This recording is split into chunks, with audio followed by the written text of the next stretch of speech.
Muito bom dia, sejam muito bem-vindas, muito bem-vindos. Obrigado pela presença nessa nossa nova comunidade digital de estudo sobre a transição trabalhista, esse encontro mensal que a gente faz a respeito dos temas aí do compliance digital na gestão de cargos e salários, na terceirização de impactos e fiscalização digital, na introdução ao compliance digital, na movimentação eletrônica e o compliance digital, enfim, esse universo enorme de compliance digital na gestão de pessoas e serviços, né?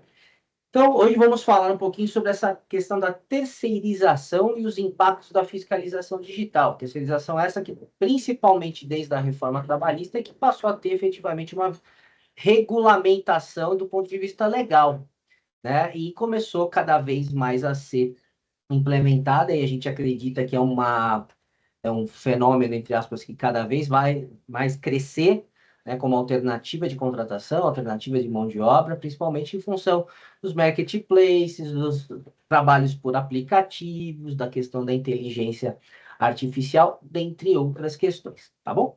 Então vamos lá. A ideia é que eu passe para vocês rapidamente o conteúdo, é um conteúdo um pouco mais resumido para que a gente possa falar em uma hora, mas tentar deixar um tempinho aí para vocês no final do nosso bate-papo para a gente responder algumas questões que vocês já podem ir mandando pelo chat, mas vou pedir para a gente conversar um pouquinho mais lá no final, tá bom? Então vamos lá, só explicando para vocês em linhas gerais o nosso propósito enquanto empresa. Então, nós somos a eLabor, uma plataforma de compliance, mas também uma empresa de consultoria nessa área de compliance, gestão de risco, principalmente na área trabalhista, previdenciária, recursos humanos, mas também essa área cada vez mais ampliando aí o leque com as obrigações digitais, LGPD, ESG, entre outras coisas. Então, costumamos ver nos nossos processos de consultoria, de auditoria, no relacionamento dia a dia com nossos clientes, parceiros e amigos de profissão, que nós profissionais, né, da área trabalhista, tributária, enfim, administrativa, saúde, segurança do trabalho, estão mais ou menos que nesse cara aqui, né, meio maluco. Então, a gente precisa ter suporte de diversas áreas, porque cada vez mais nós somos multidisciplinares. E estamos vivendo uma transição do analógico para o digital, né? Cada vez mais em voga e cada vez mais presente, principalmente agora em tempos de inteligência artificial. Então, nós procuramos embarcar todo esse conhecimento, toda essa nossa experiência nessa nossa plataforma de compliance, que tem por objetivo que o cliente, o usuário, seja ele pessoa física ou jurídica, faça um autodiagnóstico de conformidade.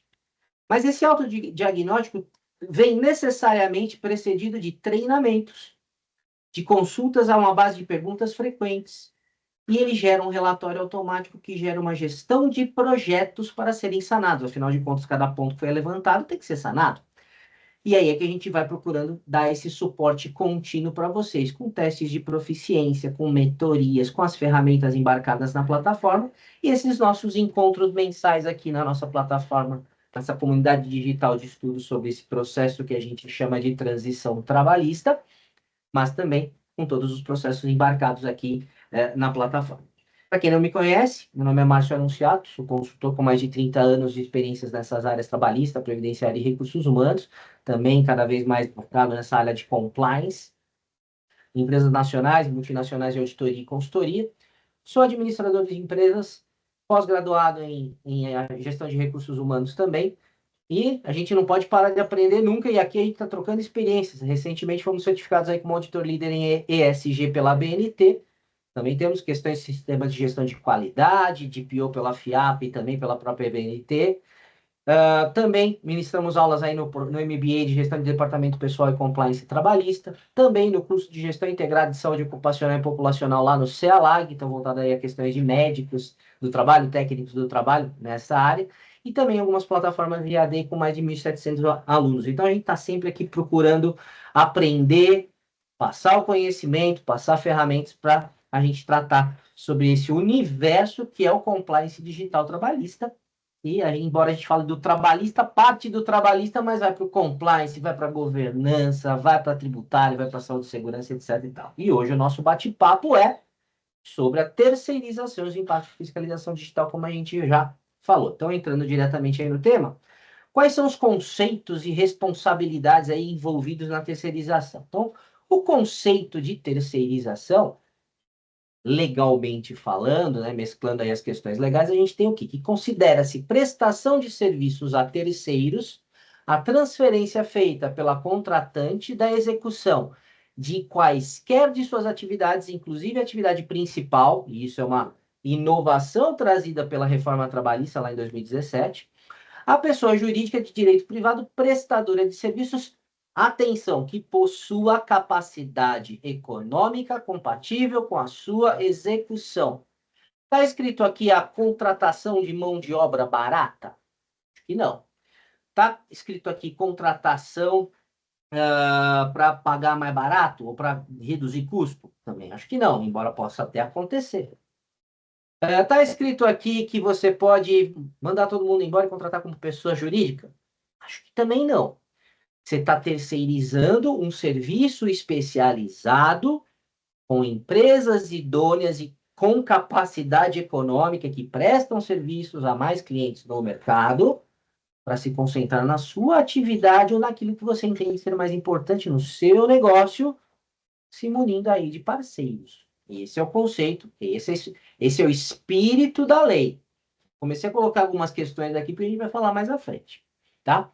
E quais são as responsabilidades do tomador de serviço, da empresa que terceiriza? Então, primeiro a gente tem que conceituar. Contratante, né, a empresa que terceiriza, é a pessoa física ou jurídica, e vamos focar mais na jurídica, né, que celebra um contrato com a empresa de prestação de serviços relacionados a quaisquer de suas atividades, inclusive a sua atividade principal. A gente sempre frisa isso, porque quando veio a reforma trabalhista, antes um pouquinho da reforma trabalhista, na verdade, a gente não tinha uma lei sobre terceirização, tinha só os entendimentos jurídicos, e ainda existem muitas questões relacionadas aí, muitas brigas aí jurídicas, mas na essência, antes da reforma trabalhista, você não podia terceirizar sua atividade fim. Agora você pode, está previsto na lei, independente das discussões que com certeza temos. Então, o contratante é aquele que celebra contrato com a empresa de prestação de serviços relacionados a quaisquer das atividades, inclusive a atividade principal. É vedada à contratante a utilização dos trabalhadores em atividades distintas daquelas que foram objeto do contrato com a prestadora de serviços. Se eu contratei um serviço de limpeza, os profissionais que estão lá para prestar esses serviços não podem ser desviados para serviços administrativos, para vigilância ou qualquer outra coisa. É para exercer aquele serviço para o qual foi efetivamente contratado, não pode ter desvio de finalidade.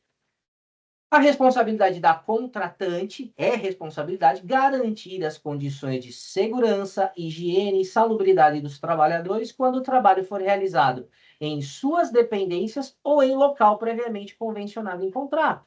Então, não significa que aqui eu posso terceirizar e esquecer os direitos trabalhistas, sejam eles quais forem, que eu tenho que precarizar ou que a lei determina a terceirização pode ser uma precarização das relações do trabalho. Não, pelo contrário, as regras continuam sendo as mesmas, inclusive o contratante é corresponsável. Está na própria legislação. E a empresa contratante, está bem claro aqui de novo, é subsidiariamente responsável pelas obrigações trabalhistas referentes ao período em que ocorrer a prestação de serviços e o recolhimento das contribuições previdenciárias observará a legislação correspondente. Então, a grosso modo, sob o ponto de vista trabalhista, você é subsidiariamente responsável. Vou simplificar muito a explicação. Se o cara entrou com um processo trabalhista pedindo 500 pau para a empresa onde ele foi contratado diretamente, e a empresa só consegue pagar 250, o contratante vai pagar 250 porque o outro já sumiu. Subsidiariamente. No caso da previdenciária, é solidariamente. Se está devendo 500 pau de contribuição previdenciária, ela vai arcar junto. Tá? Então, questões jurídicas aí que até os amigos advogados podem até melhorar aí o nosso bate-papo depois, tá? Mas, em linhas gerais, os conceitos aqui são esses. Hoje, nós temos, e aí a questão da fiscalização digital, uma infinidade de ferramentas utilizadas pelo governo digital, que, aliás, é o segundo governo mais competente digitalmente falando em fiscalizar no mundo. Isso quem está falando é o Banco Mundial. A principal ferramenta para fiscalizar serviços terceirizados hoje é a EFD-REINF, e-social também, mas é importante a gente ter em mente que aqui a EFD-REINF nasceu inicialmente para verificar, para controlar recolhimentos previdenciários que não são relacionados à folha, mas ela está cada vez mais abrangendo outras áreas e ampliando o leque de potencialidades de fiscalização. Então, o que é a FD-Reinf? Então, primeiro, ela é composta por diversos eventos, assim como o E-Social. Aliás, ela fazia parte do E-Social, depois na discussão coletiva aí optou-se, né, com a sociedade, em migrar para uma outra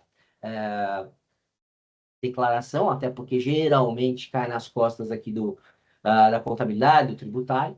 Então, ela é composta por diversos eventos. Lá no E-Social a gente tem os eventos S não sei o quê, aqui tem o R não sei o quê. O primeiro deles é o R1000, informações ao contribuinte. Segundo deles, quando houver qualquer tipo de processo administrativo ou judicial que verse sobre os tributos retidos, seja do tomador de serviço, quando aplicado, como e principalmente do contratado, do prestador de serviços, o próprio tomador tem que informar esse processo no R1070 e depois do correspondente evento para fazer valer aqui a questão do processo. Já explico alguns exemplos. Então, mandou o R1070, a gente tem diversos outros eventos. Primeira duplinha aqui, a gente tem aquela retenção previdenciária de 11% da nota fiscal, justamente para eliminar aquela responsabilidade solidária previdenciária. Só que é sempre uma via de mão dupla. No R2010, cara que tá a empresa que está tomando o serviço vai informar: contratei empresa tal, número da nota tal, valor tanto, retenção de INSS de tanto.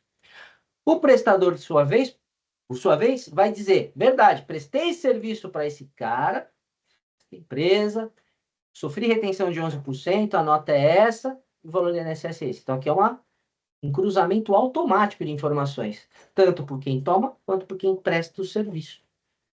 Ainda falando aqui de contribuição previdenciária, que essa retenção é compensável com a contribuição de folha lá no E-Social. É uma antecipação do que tem na folha. O que mais a gente tem aqui? Ainda na esfera previdenciária e ainda nas duplinhas. Nosso time do coração geralmente é patrocinado por alguma empresa, né? Então, não vamos evitar bairrismos aqui em termos de time, né? Mas se a gente tem um time de futebol que coloca lá o patrocínio de uma empresa, ele está recebendo um patrocínio, né? Por ser uma associação desportiva que recebe um patrocínio. Ela vai dizer lá no R2030, recebi de fulano de tal empresa, tantos milhões para patrocínio. A empresa que está patrocinando, por sua vez, vai dizer o seguinte: repassei tantos milhões para essa associação desportiva. Por que isso aqui? 5% desse patrocínio é contribuição previdenciária. Veja que não é só lá no fundo de lá na União Social, perdão da mesclagem aqui de siglas, né? Falando do INSS. Então, é uma contribuição previdenciária e não é sobre folha, é sobre o patrocínio. E aqui sempre fala: quem recebe diz de quem recebeu e quanto, quem paga diz para quem pagou e quanto. É o tal do R2030. E mais a gente tem: cada jogo de futebol, a renda de cada jogo de futebol, também um pedaço vai para o INSS. Então, a promotora do espetáculo, Federação Paulista, CBF, enfim, tem a tal da EFD-REINF diária, onde vai o tal do R3010 para passar o INSS sobre essa renda do espetáculo desportivo. Que mais? Se somos uma agroindústria ou um produtor rural, ou temos as duas situações, a gente tem uma substituição da contribuição previdenciária da folha também sobre faturamento. Não estou falando de desoneração, daqui a pouco a gente fala dela. A gente tem aqui a agroindústria, quando vende, por exemplo, eu sou uma agroindústria canavieira, vendo álcool, açúcar. Então, sobre a venda da minha produção, você tem um INSS rural, né, sobre a venda, na verdade, da produção industrial.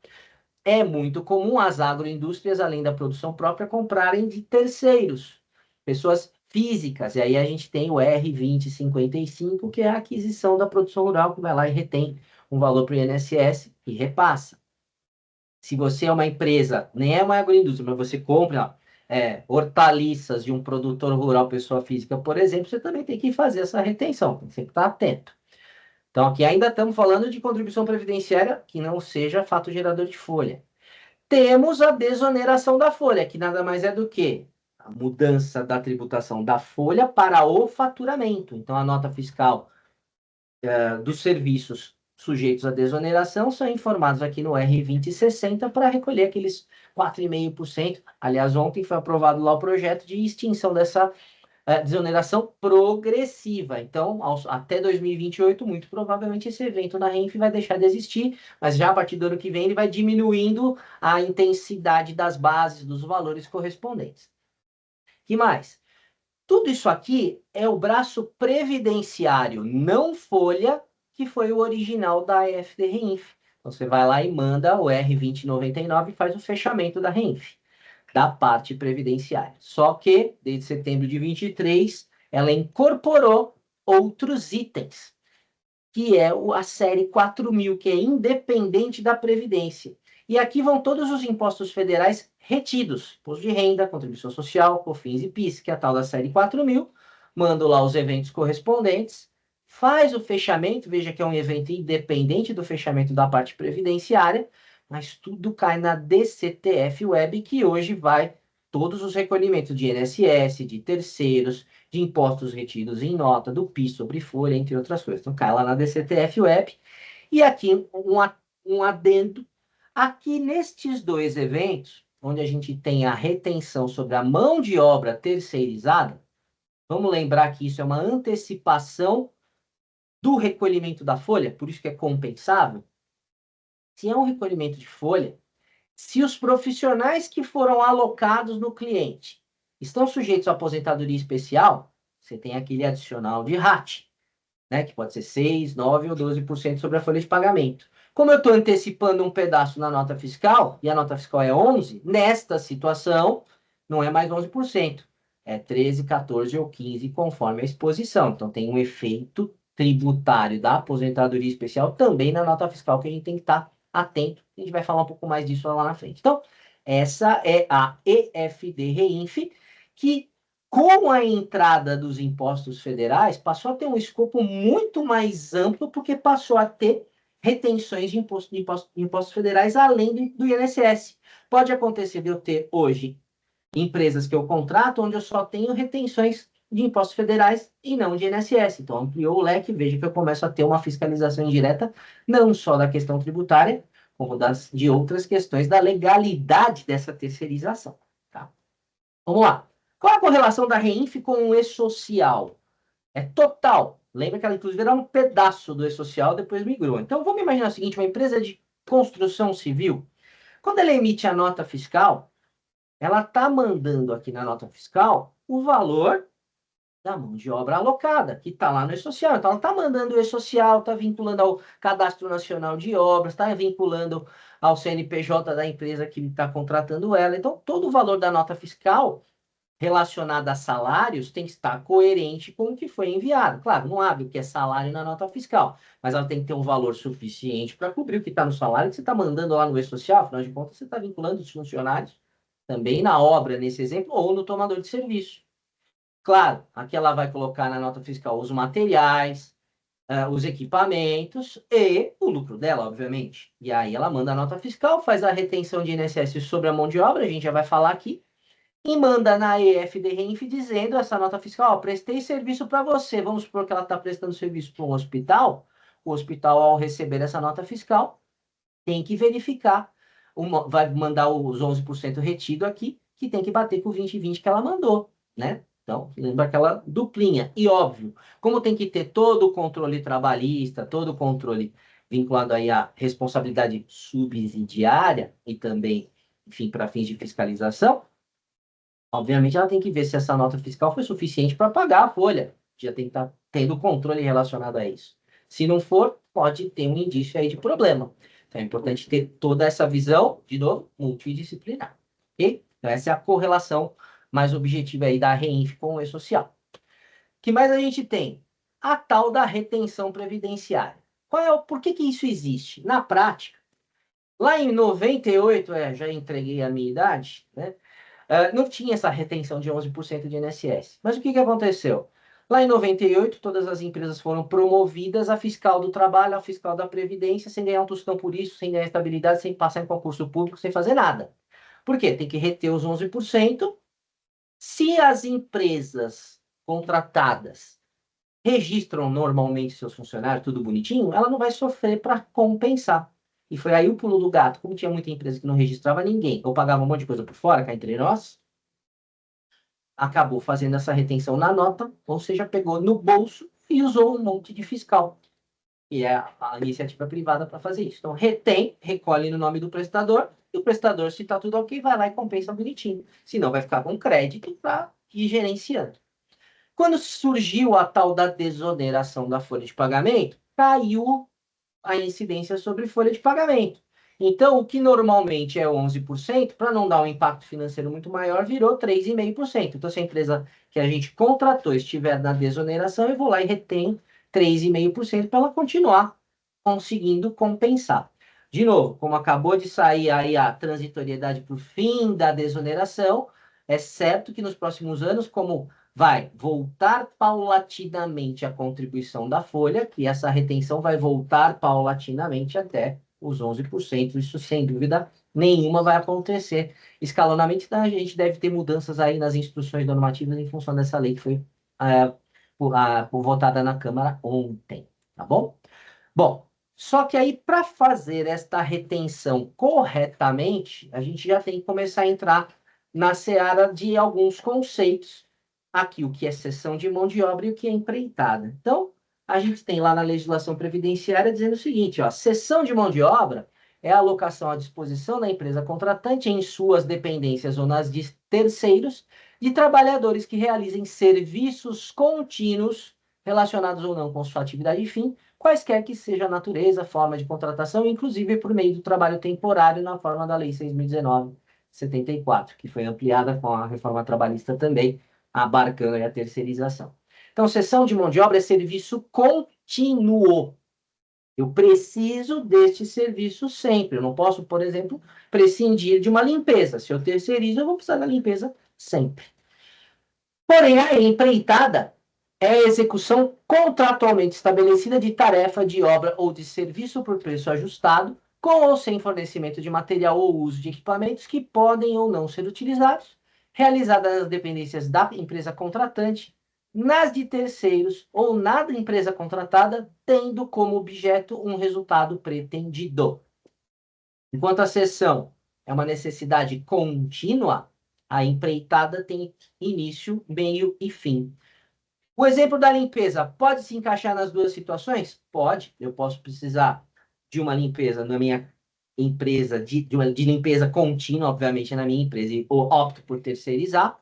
Como eu posso estar fazendo um evento, como, por exemplo, o Rock in Rio, que vai durar alguns dias, onde eu vou ter que ter limpeza lá, mas enquanto durar o evento. Esse exemplo do Rock in Rio é uma empreitada, o exemplo contínuo da minha empresa é uma sessão. A gente tem que ter essa visão muito clara, porque existem serviços que sofrem retenção somente na sessão e não na empreitada, ou nas duas, ou em uma e outra, que a gente vai exemplificar agora. Então, quais são os serviços sujeitos à retenção? Então, a gente tem lá a Instrução Normativa 2110 de 22, na própria legislação previdenciária, uma lista de empresas, de tipos de serviço que sofrem a retenção. Essa lista virou a tabela 6 da EFD-REINF, porque a gente tem que classificar o serviço contratado para dizer o que é e fazer a retenção. Então, lá na tabela 6, criaram códigos, os tipos de serviço, e na legislação a gente tem o detalhe do serviço e se tem retenção na sessão e na mão de obra. Então, essa tabelinha aqui é de exemplo, vamos pegar o serviço de limpeza. Limpeza pela legislação, a título de exemplo, é a que se constitui em varrição, lavagem, enceramento, entre outros serviços destinados a manter higiene, asseio, etc. Está lá na legislação. Você vai pegar o contrato de prestação de serviço, comparar com essa definição, legal. Cai aqui no enquadra na limpeza, conservação ou zeladoria. Tá. Esse serviço é por cessão de mão de obra, necessidade contínua de serviços rotineiros, ou uma empreitada, início, meio e fim? Nesse caso, você não vai ter dúvida nenhuma, porque, ó, sim e sim, vai sofrer retenção, tanto na sessão quanto na mão de obra. Isso se estende por essa lista que é extensa. Eu só peguei aqui alguns exemplos. Vamos pegar um outro exemplo, ó. Treinamento e ensino.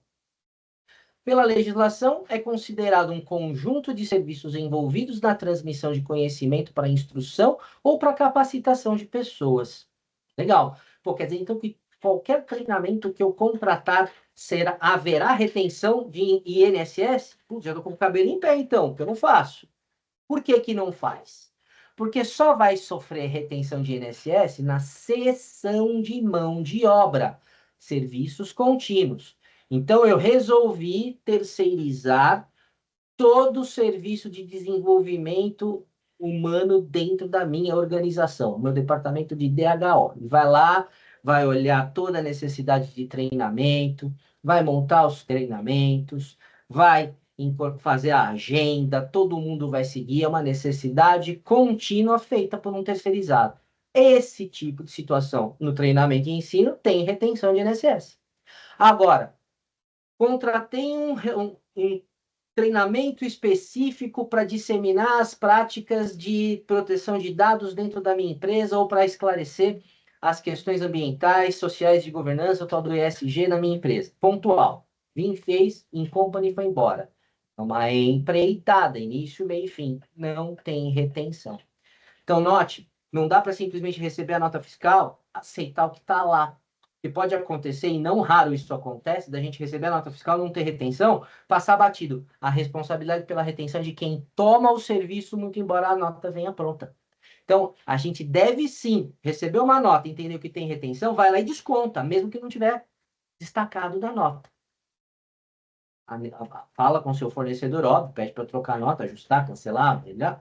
Ok. Mas a responsabilidade é do tomador de serviço. Muito importante isso, e é importante ter esses conceitos. Ou seja, cadê o contrato?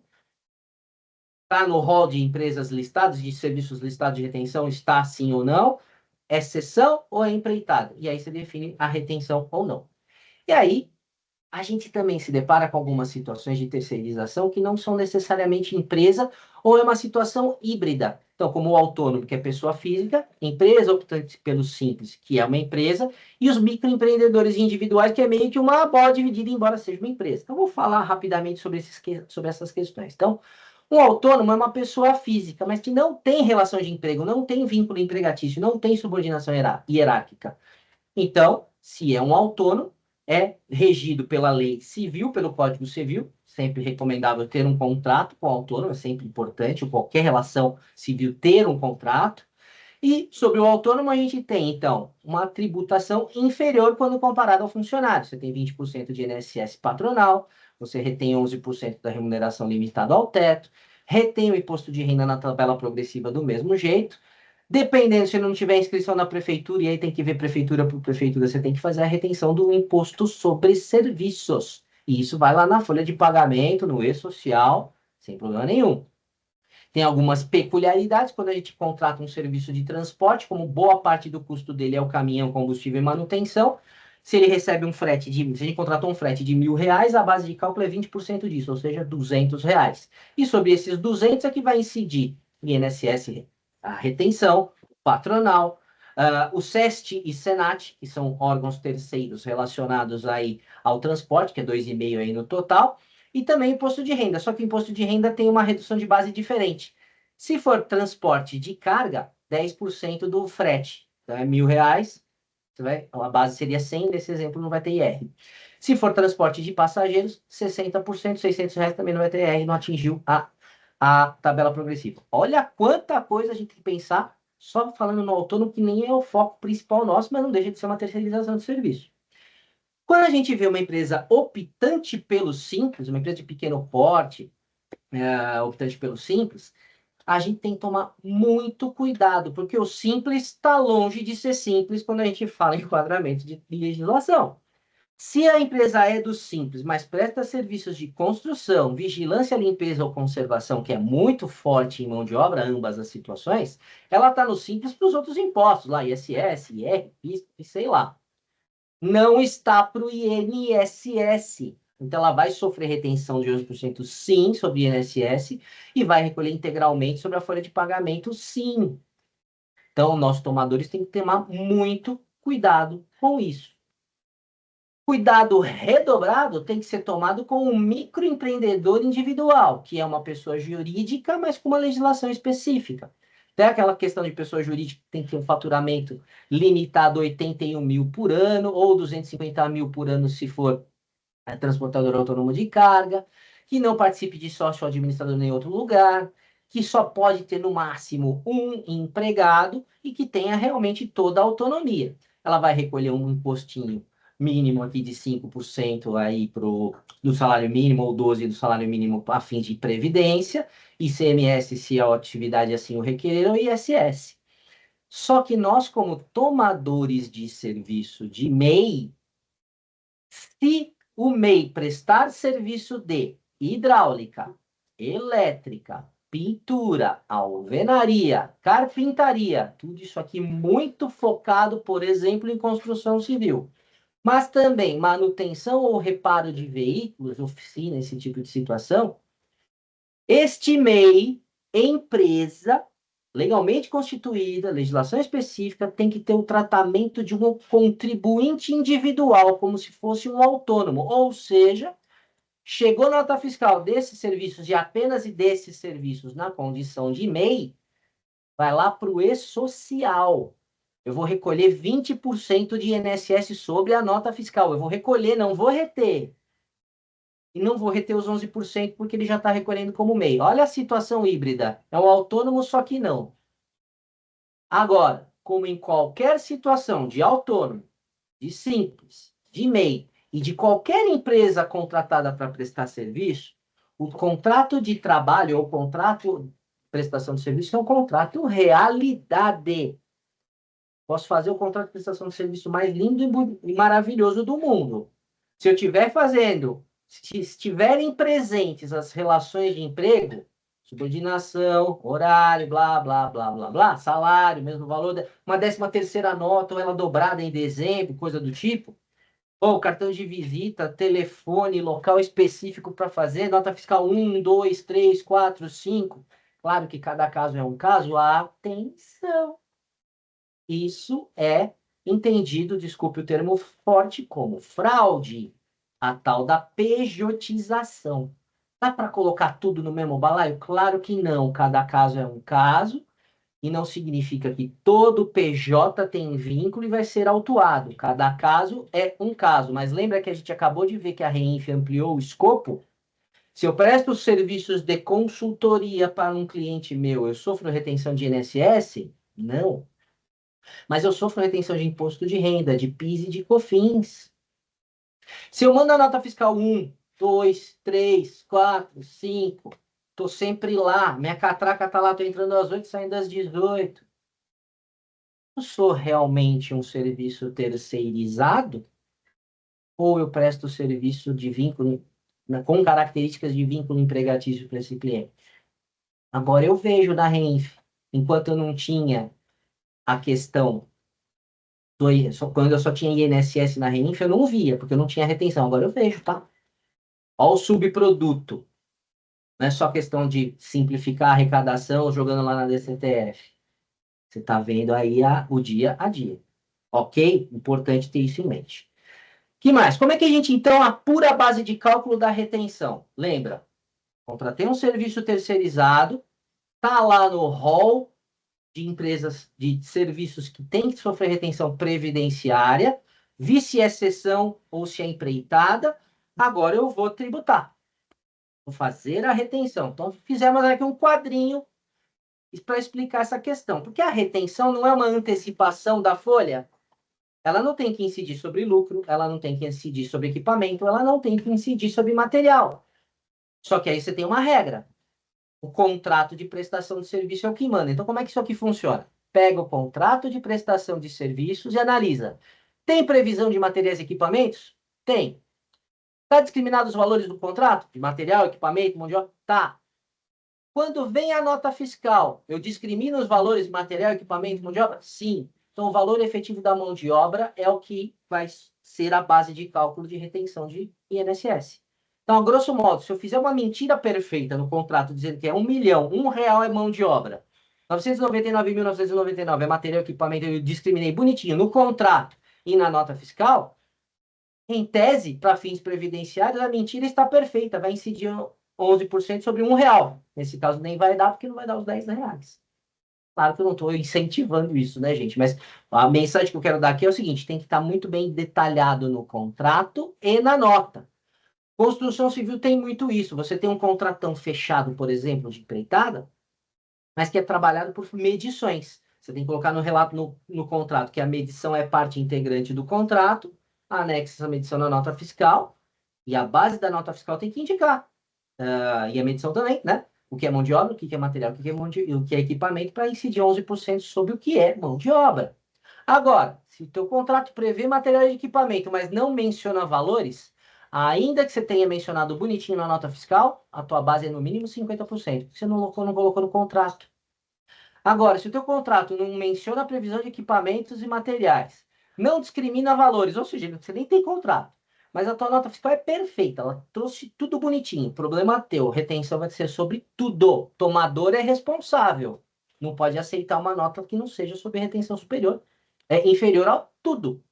E o inverso também. Meu contrato é perfeito, prevê material e equipamento e discrimina valor, mas não está na nota fiscal, 100% da nota sofre incidência de retenção. E o tomador tem que fazer. Se o prestador vai se compensar, problema dele. Eu tenho que fazer o meu.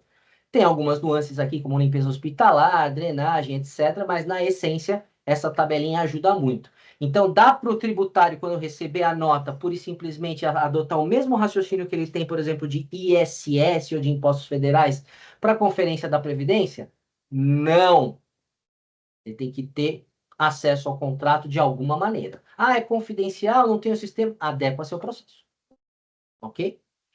Seguindo, se não bastasse tudo isso, como a base da retenção é mão de obra, ou seja, uma antecipação do que vai para a mão de obra, se houver a prestação de serviços em condições especiais, ou seja, meu terceirizado está lá no meu cliente, está exposto a um ruído excessivo, que nem o EPI diminui, ou atenua, ou resolve a questão da aposentadoria especial, segundo decisão do STF, tem aposentadoria especial. Nesse exemplo, aposentadoria especial em 25 anos.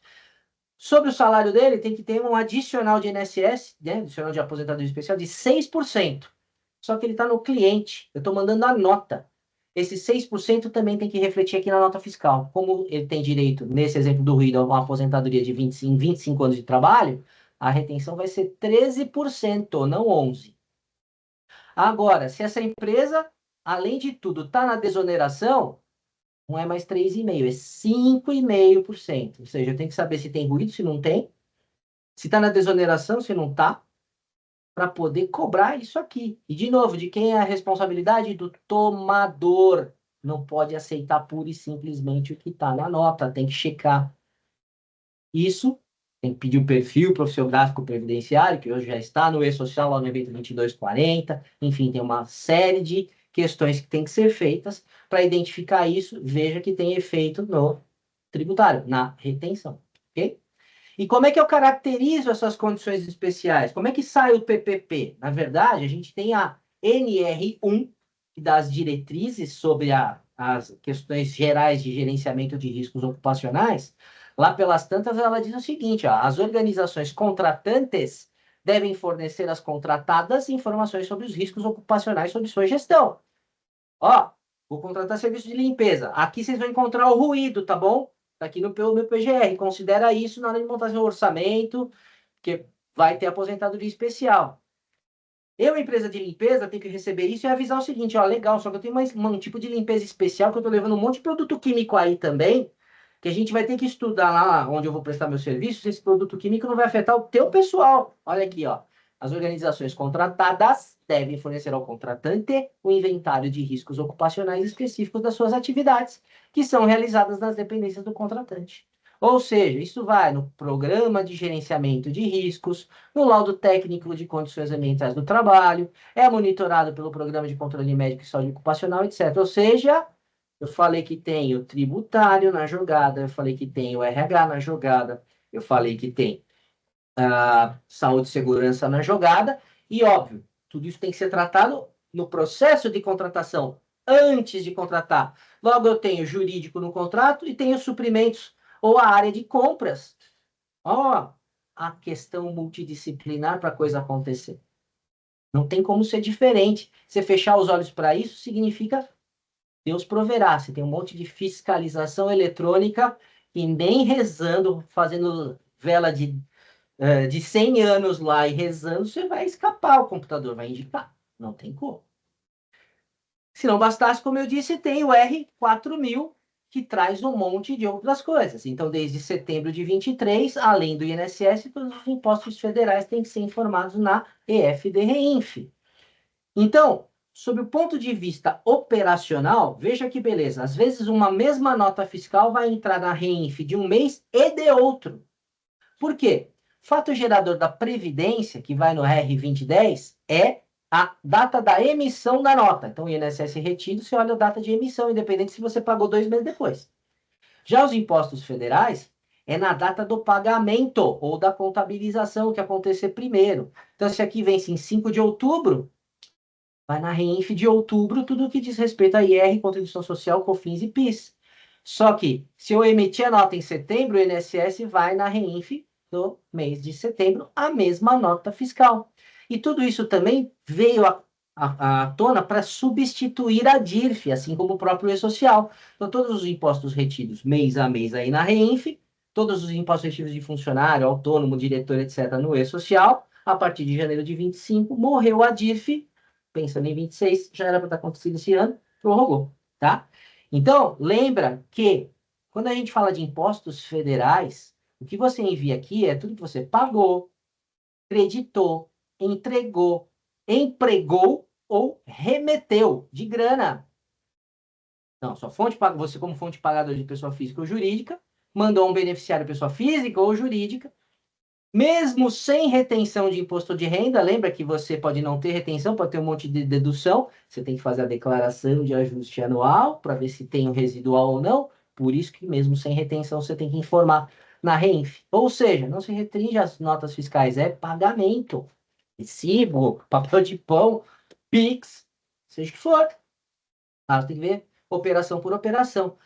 E como efeito adicional, numa malha fiscal posterior à entrega, em termos de fiscalização eletrônica, você tem aqui todos os PJs aparecendo mês a mês e a Receita é a única que consegue olhar lá para dentro e falar o seguinte: esse cara só presta serviço para você, não estou vendo nota em nenhum outro lugar.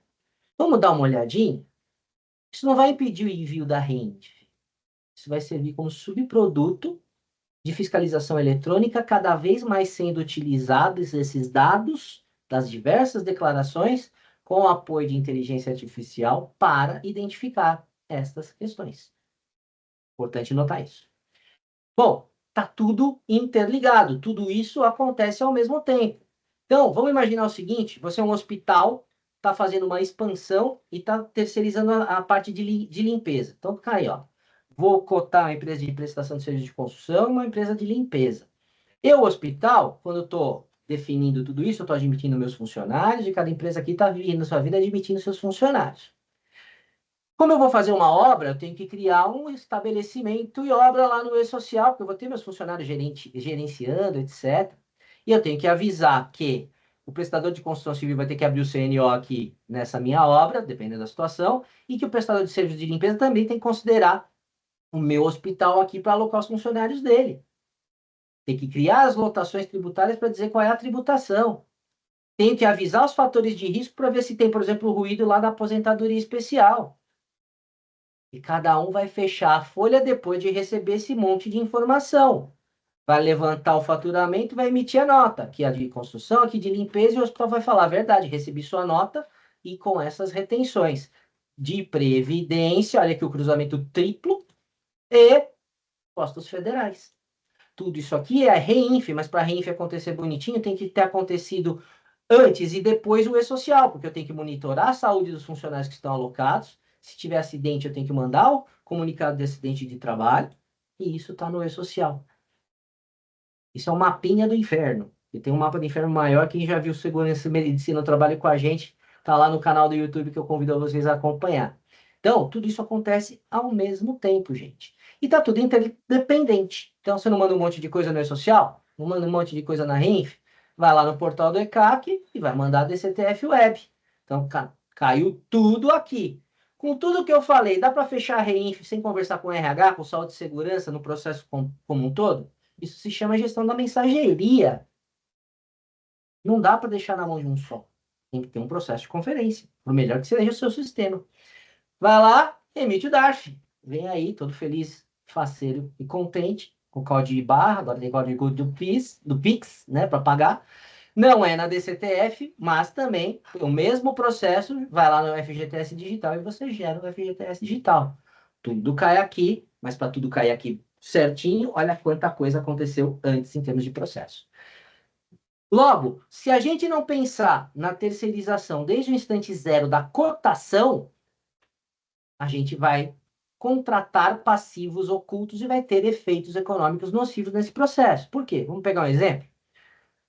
Quando eu vou contratar uma empresa, vamos imaginar que eu vou contratar uma empresa e vai pagar R$ 1.000 de salário para o funcionário que vai estar alocado nas minhas dependências. Bom, esses R$ 1.000, coloquei aqui diversas hipóteses. Uma sem nada de insalubridade, nem periculosidade, nem aposentadoria especial. Uma só com insalubridade, uma só com periculosidade e outra com os dois. Vou pegar os extremos, tá? Então, se eu estou calculando aqui minha planilha, vou mandar um orçamento para um potencial cliente. Eu vou pagar R$ 1.000. Eu tenho que considerar que esse R$ 1.000 eu vou ter um dozeavos de férias, um terço sobre esse um dozeavos de férias e um dozeavos de 13º. Já não é mais 1.000, é 1.194. Não tem aposentadoria especial a princípio, eu vou ter 27,8 de INSS mais ou menos, 8% de FGTS mais ou menos, então 427 de encarte. Então, que era 1.000, custa, na verdade, 1.622. Só que nesse processo aqui, neste cenário, eu não sei se tem aposentadoria especial, não sei se tem periculosidade, não sei se tem insalubridade, e ninguém me avisou nada, eu também não perguntei, fiquei quieto. Num cenário ideal, olha, considere aí que você tem insalubridade, considere que você tem periculosidade, considere que você tem aposentadoria especial.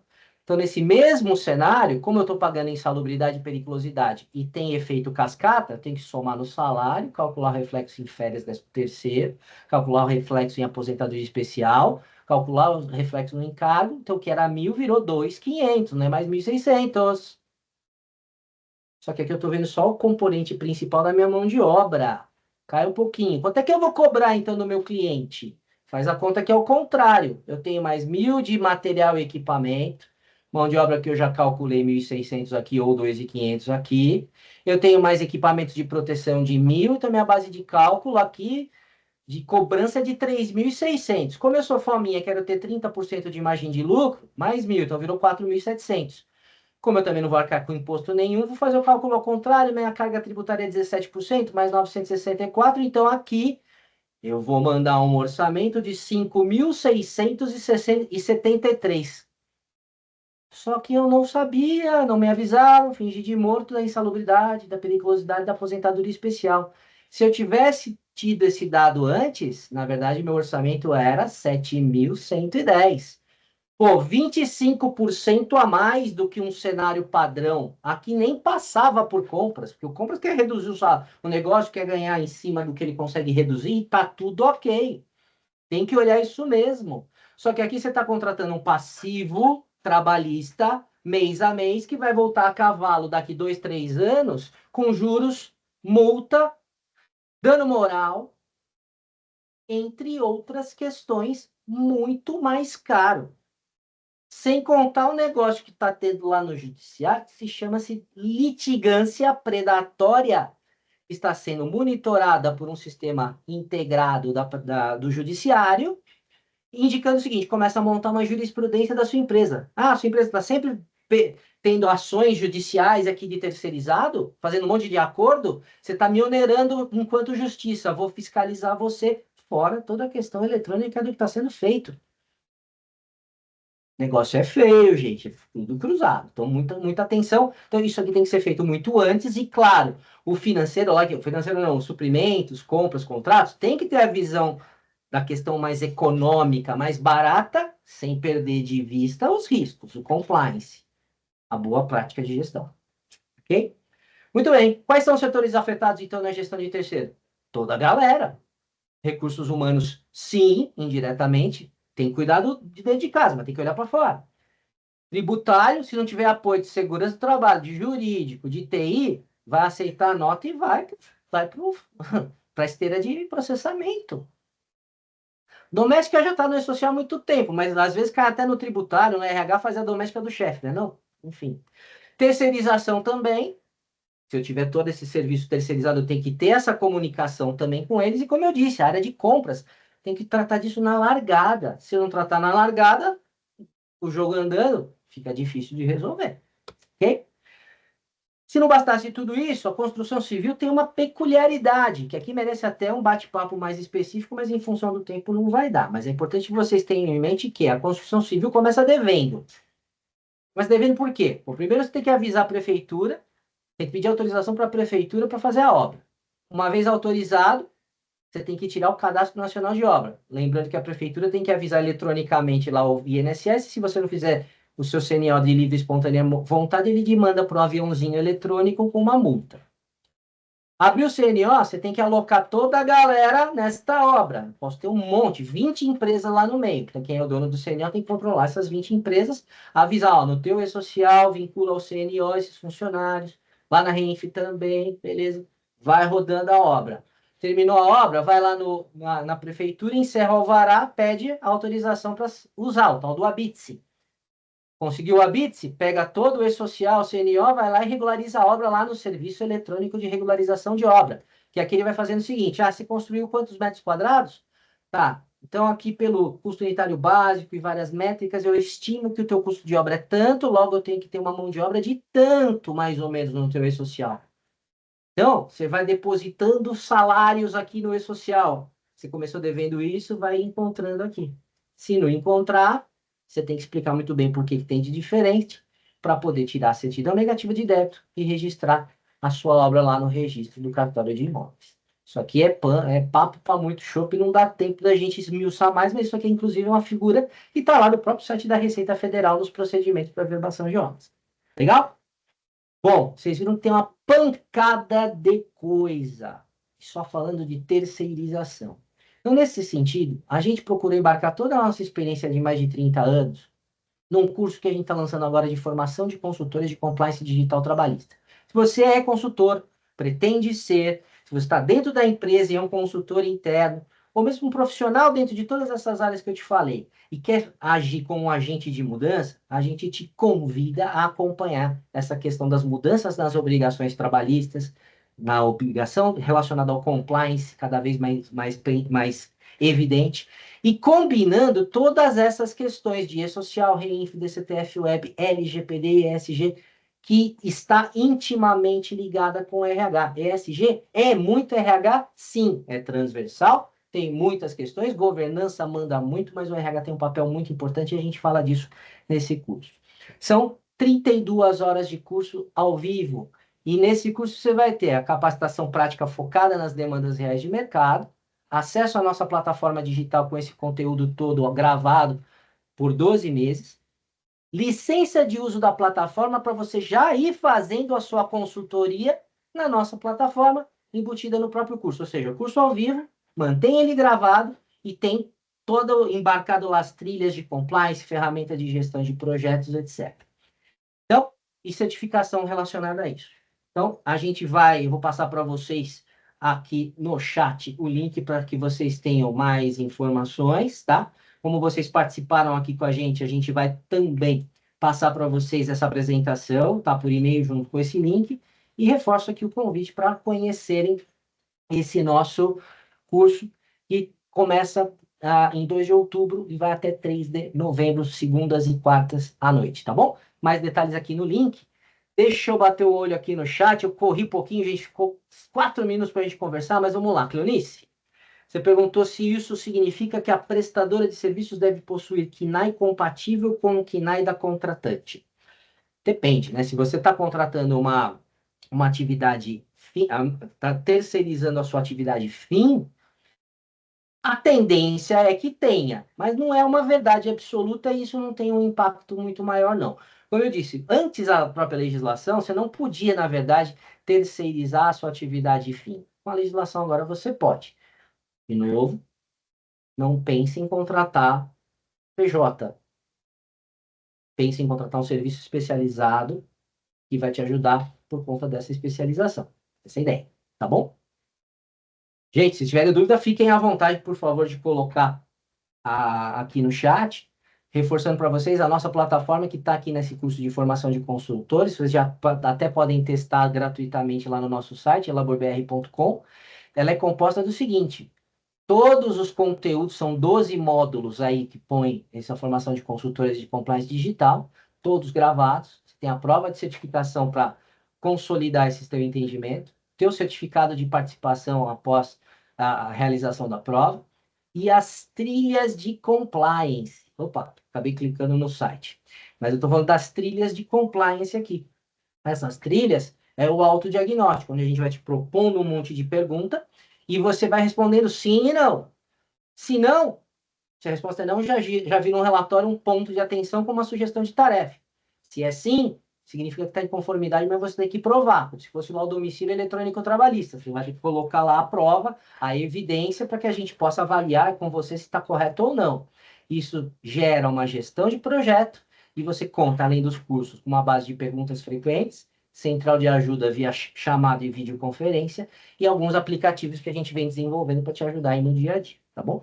Então, você pode olhar aqui, seguir a gente, recomendo lá acompanhar a gente lá no YouTube, que tem todas as webinars que a gente tem feito gravado lá, vocês vão receber o material e esse link também. Deixa eu voltar aqui para nosso bate-papo aqui. Ô Robert, ou Roberto Yoshioka para os mais formais, muito obrigado, obrigado. Fernanda, obrigado pela aula, sempre bom ter um reforço daquilo que já aprendeu. Obrigado, que é isso, sempre uma honra. Sabe, eu agradeço muito a confiança de vocês aqui. Gonzalo, vamos lá. Quais procedimentos sugere serem adotados no caso dos empregados da prestadora de serviço atuarem em home office relativamente à saúde e segurança do trabalho? Por exemplo, serviços de TI ou de call center e atendimento ao cliente. Agradeço aí pelos parabéns. Olha, cada caso é um caso e essa história do home office em termos de saúde e segurança do trabalho é uma beleza, realmente é complexo. Mas eu acredito que aqui a gente tem que tomar diversos cuidados no sentido de, a partir da recomendação. Então, na hora que contratar, mandar, por exemplo, um manualzinho de boas práticas e até vincular o próprio contrato. Famoso, olha, das 8 às 18 a gente tem ferramenta de monitoramento nesse sentido, a gente tem logs de acesso, claro, com todo o cuidado de LGPD, de não invadir a privacidade, mas sempre com a conotação do seguinte: trabalhe às 8 horas, faça seu intervalo, busque uma cadeira ergonomicamente adequada, câmera na altura dos seus olhos, as boas práticas que a gente faz, tanto no escritório para a empresa. É difícil falar o seguinte: olha, você tem que ir na casa de todo mundo e fazer um laudo, vincular o PGR. Isso é inevitável, isso inclusive é discussão contínua lá na Câmara de Comissão Tripartite Paritária de Saúde e Segurança do Trabalho. Então, a gente tem que partir sempre da prevenção e considerar esses quesitos, essas doenças profissionais que são comuns ao home office, mesmo a questão de saúde mental, nas nossas monitoramentos lá na medicina do trabalho, lá no PCMSO. Então, a gente tem que trabalhar na prevenção, na informação, na conscientização, usar ao máximo as ferramentas tecnológicas que permitem, por exemplo, você logar ou deslogar, né, até tirar do sistema, né, fora, mesmo estando em home office. Enfim, não tem uma resposta pronta, mas eu acho que essas são algumas ferramentas que a gente pode levar em consideração. Tá bom, Gonzalo? Pessoal, acabei segurando vocês um minuto, mas eu espero sinceramente que tenha sido útil para vocês. Convido novamente a fazer parte, a compartilhar e consultar e seguir a gente aí nessas redes sociais. E reforço o convite nesse nosso curso novo aí de formação de consultores, porque além da gente procurar contribuir com a formação de vocês e aprender com vocês, a gente dá toda a ferramenta para que você já saia fazendo a sua consultoria. Não é simplesmente entregar uma teoria, é entregar a prática efetivamente. Legal? Muitíssimo obrigado. Fico à disposição. Quem quiser chamar a gente para conhecer um pouco mais da plataforma e dos nossos serviços, e bem como reforço o convite ao curso. Um grande abraço para vocês. Bom fim de semana.